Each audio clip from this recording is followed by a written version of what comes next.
attendees, colleagues, and partners, welcome back. This is going to be the last panel or fireside chat, as it were, of the day. The topic is sustainability and influencers, right?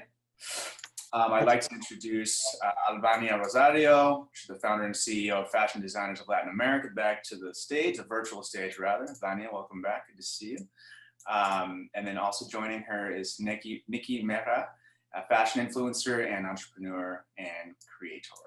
So I would like to remind everybody watching, even in our Facebook Live chat room, that if you have any questions, we're going to address that at the very end. So please post your questions there, and our administrator will feed them over to me. Anybody watching on Zoom, please include those Q&As and in the chat or the Q&A function. Without further ado, Albania, the floor is yours. Thank you so much, Jason. It's good to see you again, and welcome, Niki. How are you doing? I'm great. Thank you for having me. Really excited about this session. Excellent, excellent. We have a very important topic today to discuss with our audience. But before we do that, I want to go ahead and share my screen, because as some of you already know me, I always start speaking about who am I and what I do and what is my platform, which is FDLA. So I hope everyone can see this. Like Jason mentioned before, and once again, this is my second seminar of the week. My name is Albania Rosario. I am the founder and CEO at Fashion Designers of Latin America. And I'm going to talk a little bit about what is Fashion Designers of Latin America, which in Spanish stands for Federación de Diseñadores de Latinoamérica, and FDLA is our short name, how we are in social media. So FDLA has become the signature multicultural fashion event of New York City. FDLA founded its development on providing exposure for established, emerging, and upcoming clothing designers from Latin America and around the world. In an effort to extend a meaningful fashion trade, accomplishing this has been an undertaking in nurturing opportunities for the publicity of international talents whose creative abilities are overflowing, but financial resources are not. So FDLA prides itself on continuing its work throughout the years to building bridges and engaging communities inclusion by leading events, social activities, and diversity initiatives. Our shows, we just recently had our first show after the pandemic during New York Fashion Week, and with a top-notch guest list and international media coverage, FDLA reaches a multitude of consumers and continues to grow each year. In the past season, our shows has been a major success, providing to the fashion community that FDLA is now considered a player in the New York City world of fashion and around the world. A little bit more about our shows, it's below here, with a number of designers bringing new thoughts and ideas from around the world. FDLA has now established itself as a crucial stop on the fashion circuit around the world, bringing upcoming Latino designers to be discovered in New York City, the fashion capital of the world, and in other international platforms, such as South Korea, Switzerland, Dubai, and other important fashion weeks. I'm going to talk a little bit about the FDLA opportunity. Since we gather New York's fashion elite and industry professionals, it is a magnificent fashion showcase that provides ample opportunity to network with like-minded consumers with accessibilities to fashion, beauty, and creative designs. Furthermore, FDLA allows these instruments to further elevate your brand in excellence. Our vision at FDLA, as we recognize the outstanding contribution made to the fashion industry by Latin America fashion designers, our vision is to empower multicultural aspiring fashion designers with creative ideas to succeed and help them bring creative projects to life. Our members, as of today, we are proud to work with over 200 fashion designers and brands across Latin America, providing them a fashion marketing platform and sourcing services to grow their business, open windows of opportunities, and continue to build their careers. And as I like to describe our platform, FDLA, as a diversity, multicultural opportunity, and that is what makes FDLA unique and different. I wanted to share with you guys a little video from our past shows this last week during New York Fashion Week, and the first show after the pandemic, the first physical show in New York after the pandemic. So bear with me for a moment so that I can share this video with you real quick.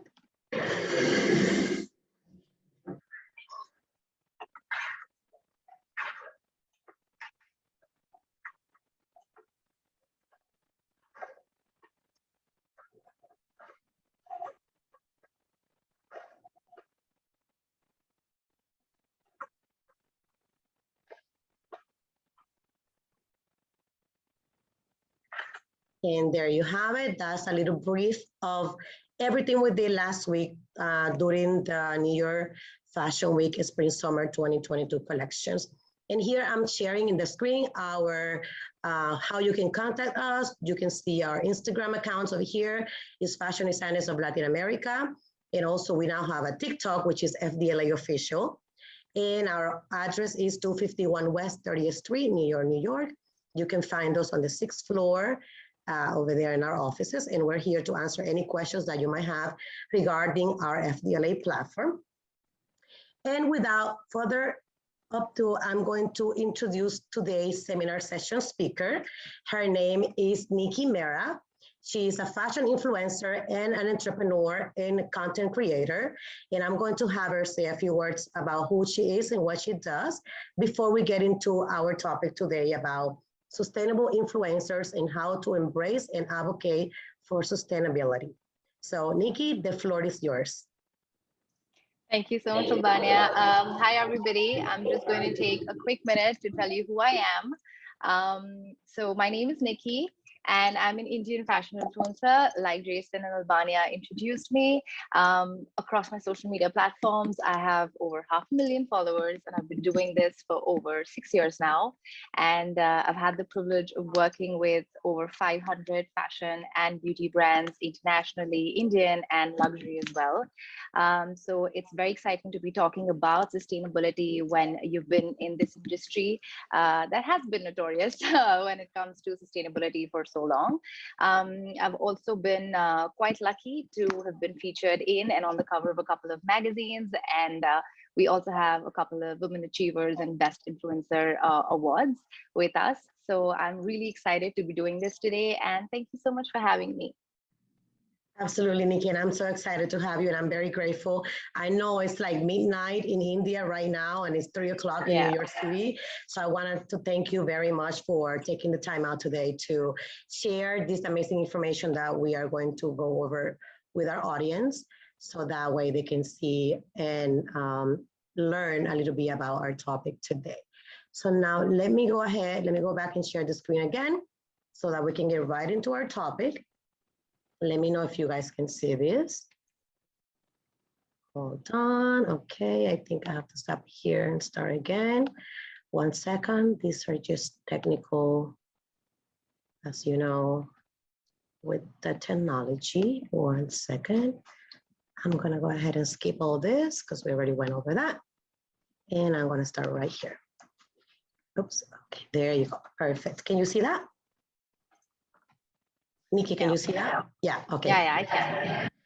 Excellent. So as we know, sustainable fashion is a movement or process that includes ecological, integrity, and social. So I wanted to ask you, Niki, what is sustainable fashion for you? Albania, like you said, actually, for me, sustainable fashion is more than a piece of clothing. I think it is a lifestyle choice. Like you said, it's a process of not just choosing, textiles and fashion products that are sustainable, but also incorporating that in your day-to-day. So for me, it does not end with me buying a piece of clothing that is sustainable, but it also means being responsible enough to only buy when I need to buy. And more importantly, my job makes it important for me to wear a new item every day, but it becomes important for me as a person, as a responsible person, to create new looks with the limited items that are in my closet or that I'm buying or reusing them. So I think it is more of a lifestyle that you're leading than one particular item that you're buying. So that for me is what sustainable fashion is. I think it's a bigger movement. It's a bigger process, which of course requires the entire fashion system in general to be, like you said, more ecologically integral. Yeah, and which kind of requires not just the textile, but also for us to look at the entire process of how that textile reaches you. So it involves a lot of interdependent social, cultural. I mean, it has a lot of interdependent social, cultural, ecological, impact. So. Absolutely, and I couldn't agree with you more. And speaking about lifestyle, as you mentioned before, for you as an influencer, it could become tricky to adopt sustainability in your everyday life, correct? So how are you doing that? Just kind of elaborate a little bit more on how are you doing that in including sustainability in your everyday life? Well, I think it's really tricky because being a fashion creator, part of my job involves, like I said, showing new clothes and trends, keeping up with the trends, which by default means that a lot of times, more often than you are sometimes promoting fast fashion brands. So what I, as an influencer, like to do is I always start small. For instance, even if I'm using a fast fashion brand, I always on my platform try to talk about how to make that fast fashion brand sustainable. I have a series of my own. It's a really famous series on Instagram. It's called NM Rethinks, where I show how you can style one piece of clothing, new or old, in multiple ways. Because like I said, sustainability is about how long you can use a garment.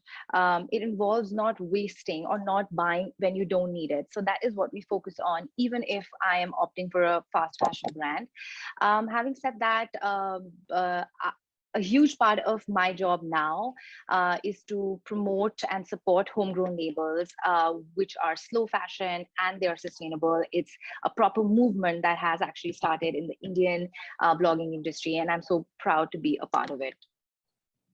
Great, that's amazing. And I think I couldn't exactly what you said. It's about doing your part as a person to make sure that that's how you can afford to be in a sustainability and in your lifestyle, applying it into your lifestyle. So what is the biggest reason, according to you, why people do not opt for sustainable clothing?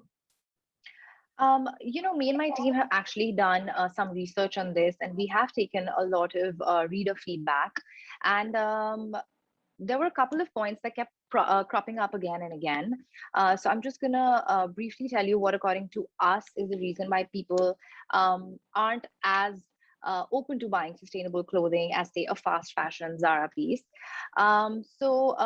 Firstly, a lot of people feel that it is expensive. That is the first issue that kept cropping up, that people don't understand that the true price of an outfit is not just the tag price that you see, but the environmental damage that that piece of clothing has or is not done. So they just take it for market value, right? So they feel, why should we pay for a piece of clothing that is more expensive? Not realizing that actually, like I said, the true price of that clothing is far less than, say, a fast fashion piece. Another feedback that we got was a lot of people doubt, the performance quality of a sustainable clothing. They feel like the fabric isn't comfortable or it might not last long. So that is more of a psychological thing, I feel. And even though this is, throughout the fashion industry, some sustainable brands, I feel, restrict themselves to neutral colors, of course, because it's made sustainably, right? So there are no added chemicals. So which is why you will see a lot of their collection being neutral colors. So these are the three major feedbacks that I personally got from my viewers. Right. And what you were saying, just going back to what you were saying before, that people might think it's expensive to buy sustainable clothes, and that's the main reason why they don't apply sustainability into the lifestyle. Is that reason true? No, absolutely not. In fact, I feel all the other reasons also have a justification, but I just feel it is. I think a lot of people don't really know what sustainable fashion is, or they've not done their research on the amazing brands that are now available that are green. So, for instance, even when it comes to the collection being limited or the collection not being size inclusive, I think that gone are those days. Now you will see sustainable brands who are size inclusive, and they're making some amazing pieces which have really good variety and colors as well. um, Top of my mind, to be honest, was I was reading this article by Stella McCartney, where they're kind of bridging the gap between, sustainable clothing that is also stylish. So that is not true, and especially when it comes to, expensive or durability, it's actually the other way around. I think a sustainable piece of fabric, I think one of the biggest USPs is that it is made in a way that will last you longer than, say, a fast fashion piece. And honestly, in terms of expensive, like I said, I personally feel that if you're buying a fast fashion piece, uh, that is going to wear out in a month or 2 months, or at best 3 months, and you're going to end up buying another piece. Uh, and that is going to lead to wastage, and it's going to end up, you're going to end up spending a lot more money than if you invest in one nice, sustainable piece. So I don't think that the expensive logic also truly holds. And what can you like? What can you tell people, or what can we do to kind of put the word out there so that they understand the reason is that it's not about buying something that's cheaper that you're gonna have to replace anyways 3 or 4 months later, but buying with conscience, buying with integrity, and knowing that that can contribute not only to to a person physically or personally, but also to the entire world, to ecologically speaking and integrity, that it can protect the planet and it doesn't have to interfere with what's happening in the world right now. So what can we tell people out there so that they can learn to not just go for what's cheaper because they don't want to spend a lot of money and not helping what the cause is, which is trying to be more sustainable? I think, fashion industry by virtue, I believe, is an industry which is very heavily driven by consumerism. I think fashion became really big because we started seeing a lot of celebrities and a lot of bloggers, style outfits, and that just really increased the demand for these fast fashion brands. So I feel right now what is missing is the fashion industry, coming forward to style or wear sustainable clothing as much as they wear fast fashion. I feel, just like with luxury brands, people, when somebody has to buy luxury because that gives them satisfaction, they don't really care about the price. Mhm. Uh, because it is trending, they end up spending that money. So I feel the best way to justify that expensive piece of clothing is to style it in a way that looks really stylish, and for it to be a trend, because at the end of the day it is fashion and people are going to buy what's trending.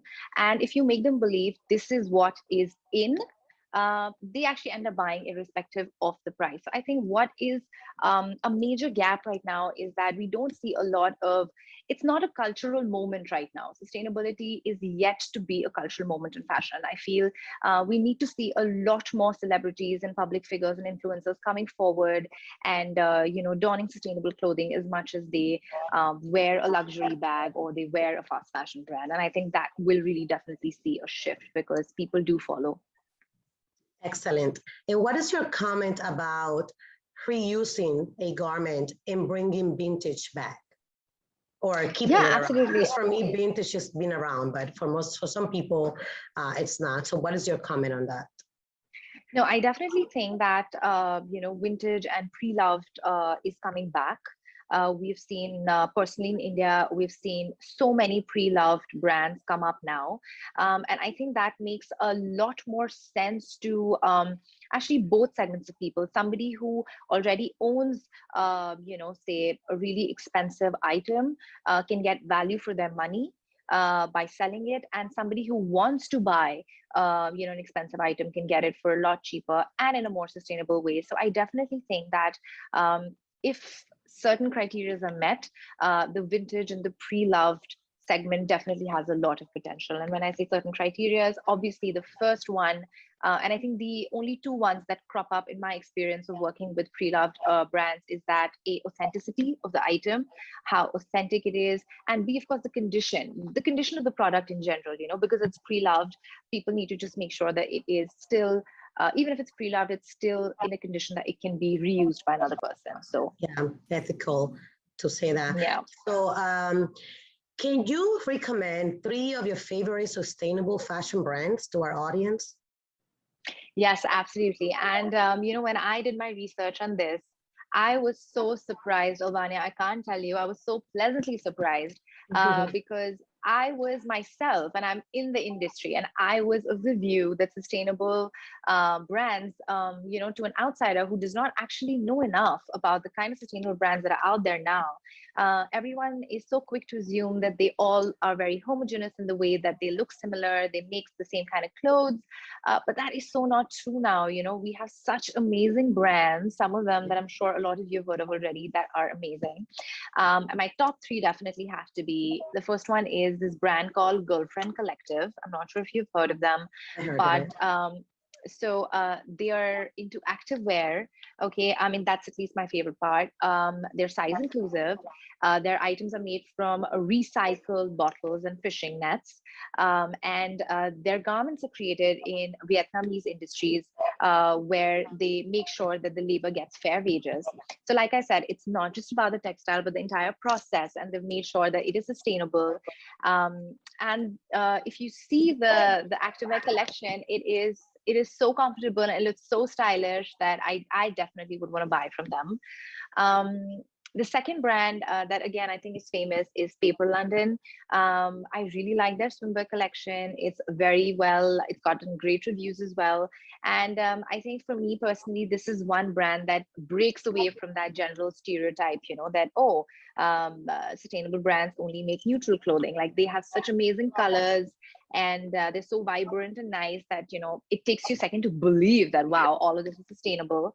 And again, they make their swimwear from fishing nets.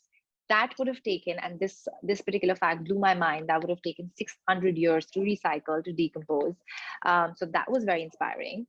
And for me, the third one in the list has to be Levi's, only because I have grown up wearing Levi's. It's a brand that makes denims. Denims are timeless pieces in anybody's wardrobes. So if you are to buy denims, why not buy? And Levi's also has such good reputation, good quality, and they use ethical cotton, innovative, efficient, water processes. And I've also heard that they also recycle denims whenever they can. So if there's some stock which has not been used, they recycle it. So yeah, these have to be my top 3 for sure. I love them, and I'm also a fan of Levi's. They're the best. I have them forever now. Yeah. But the most important thing is that these are ethical brands that do not compromise the ability of the future. So I hope everybody's taking notes so that they can go check these brands out. And what about beauty, Niki? What about beauty? I know that you have collaborated with a lot of brands on an everyday basis. And are you seeing any kind of shift to a clean beauty fashion brands? I think it's really tricky when it comes to the beauty industry, because so I've seen both sides. On one end, I've definitely seen a lot of brands who are trying to be more green, in the way that they are opting for sustainable packaging to reduce their carbon footprint. They are trying to opt for more eco-friendly ingredients. They're using recyclable bottles, and some of them are using, the bottles in which they are, of course, adding their products are 20% of that plastic comes from the plastic waste in the ocean. So you definitely see a lot of change that's happening in the beauty industry. But with the beauty industry, there's also been, in the last few, and that's where this is kind of awkward to admit, but the last few years, or this decade, you can say, has seen just like you have fast fashion brands, and there's so many articles about it now. The trend of fast beauty brands, because there are so many beauty bloggers now, and there's just so many. You will see these haul videos everywhere, and you will see, the brands send us these beautiful, and I'm one of them sometimes. You do these PR packages, and they're the beautifully curated packages where you're basically showing off these beauty products. So obviously that creates a sense of FOMO, or that basically makes consumers want products that sometimes they don't even need. Um, and because of that, you see that beauty brands have actually, and I've noticed this personally. A brand when I was a kid was manufacturing just say a lipstick, and now they have an entire range. So of course they're producing a lot more, and which means they're wasting a lot more, because not everything Yeah. gets sold out, and then the disposal for beauty products is quite complicated because of their packaging.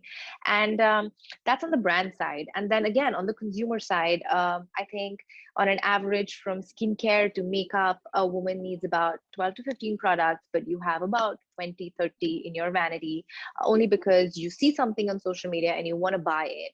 That's the thing with skincare. They market it so well. And again, that leads to a lot of wastage. So there's definitely a shift, but it's a long way to go. Also, in India, to be honest, one thing that I've noticed is a lot of brands are taking pride um, in the fact that they've become clean, and a lot of people confuse that with being green. So even if they are clean, a lot of people just assume that these brands are also sustainable, which is not necessarily true. So yeah, I mean, definitely there's a start, but there's also a long way to go. Correct, and I agree with you when you mentioned about the packaging and what the materials they're using to create these brands. We have to also keep in mind that sustainability is not just environmental. We also have to include social and economic. So like you said before, a lot of people have a bunch of stuff in their house, a bunch of makeup and beauty brands, but they see something on social media and they immediately want to get it. They put it in the car because they're not conscious about, what this brand is made about, what this brand is all about. So it is important to keep that in mind, that it's not just environmental, it's also social and economic. Let's see here.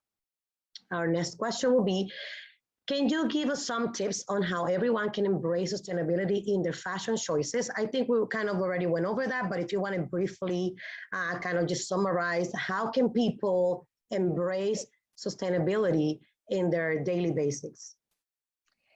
I personally feel that if you want to embrace sustainability, then you have to do it in a sustainable way. I don't think you should start ambitious. I think you should start small.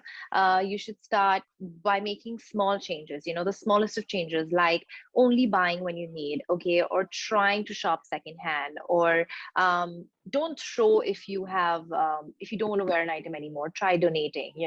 So I think, just to briefly sum this up, I think, when you start ambitious, you give up too soon. So I think, if sustainability is anything, it is slow and steady, but consistency, so that should be also in your approach towards sustainability. Yeah, I think, on my personal opinion, reusing, sharing, and being conscious about what you are buying these days. So that, I think that's one of the first steps on how people can start to embrace sustainability.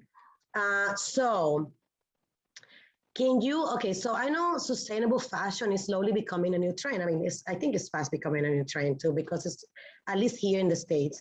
But is that the case in India too, or can you tell us a little bit about how is it over there?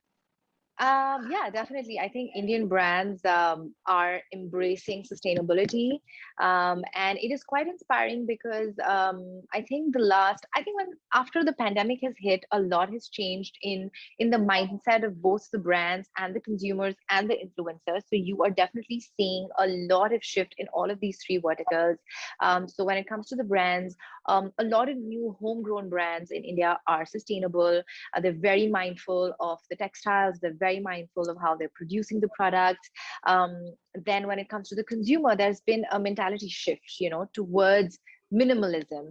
And that has led to, like I said, a very sustainable way of shopping. You're not just buying for the sake of buying. And I think the best shift that I've seen is that earlier a lot of people in India were not open to, you know, your slow couture designer wear, because it was not as cheap as fast fashion is, you know. But now, because there's been a huge influencer movement towards sustainable homegrown brands, you see in India there's a huge proper fashion movement where influencers are talking about sustainable brands. They are very heavy on supporting local brands, especially after the pandemic has hit. We have a vocal for local hashtag where everyone is trying to opt for more local, sustainably made brands which are made in a more sustainable way, and the consumers are following, because, like I said, you know, I think consumers follow whenever they see something trending on social media. So I think it's a movement, and I think it is quite inspiring, because it's been quite sudden, but I think impactful. But it's moving on, it's moving forward. And it's because I'm pretty sure that you are also doing your part in your own country to make sure and put the word out there for people to be more sustainable. I know you're a role model, and it's because of influencers like you that are inspiring the entire world to do a little better when it comes to the sustainability and adding it to their lifestyle. So what is the one thing you love about an item that's made in the sustainable way? I think obviously, other than the fact that it is friendly to the environment, I think on a completely fashion level, I love the fact that a lot of sustainable items are minimal and neutral, only because I'm a huge fan of, that particular style. So I feel it is such a classic investment in your wardrobe, because it can be styled in n number of ways, and it can make you look so stylish. So from a completely fashion influencer perspective, that has to be my favorite part. Excellent. And how important do you think it is today to embrace and advocate for sustainable fashion?